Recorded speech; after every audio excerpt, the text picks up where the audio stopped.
نن سبا ځوانان ټول داسې یو سکل ته ضرورت لري، هر یو که هر سکل چې هغې کې ډېر ښه مهارت ولري او هغې نه ډېر ښه عاید ولري، یا وظیفې په شکل وسي یا د انټرنیټ لارې نه وسي.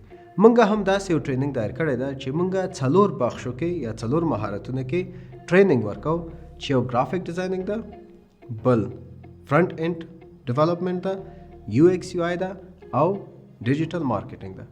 ګرافیک ډیزاینینګ باندې ما یو پوره ویډیو جوړه کړې ده، که تاسو کتلی وسی خو ښه، که نه وسی کتلی لینک په ډسکرپشن کې هم زه ورکوم او دلته انفو کې هم کارډ راځي، تاسو ته کولی شئ هغه وګورئ. فرنٹ اینڈ ویب ډیولپمنٹ چې کوم ده، کولی شئ تاسو ویب سایټ چې کوم ډیولپمنٹ کوئ دې بخش کې تاسو کولی شئ چې ښه ایکسپرټ شئ پکې. یو ایکس یو آی ویب سایټ ډیزاینینګ مربوط کیږي، تاسو څنګه غواړئ ویب سایټ ډیزاین کړئ، کوم ډیزاین ښه دي، کوم کولی شي چې ټرین شي، نه ټول یو ایکس یو آی مربوط کیږي.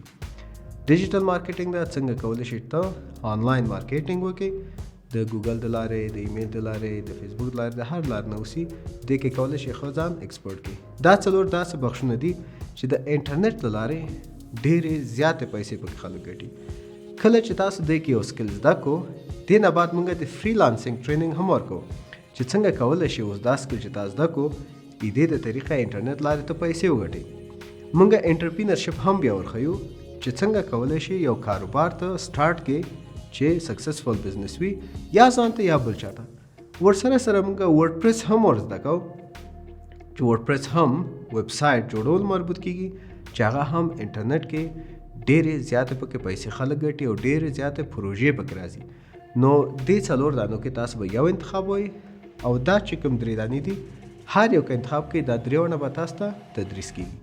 نو وخت مه ضایع کوئ، ټریننګ کې مونږ ثبت نام وکړئ او ټریننګ ورځې کمې پاتې، تقریبا 8 یا 9 ورځې به د ثبت نامونو پاتې، 15 ته امتحان ده، امتحان نه بعد به له خیر سره ټریننګ شروع کیږي. ډېره مننه.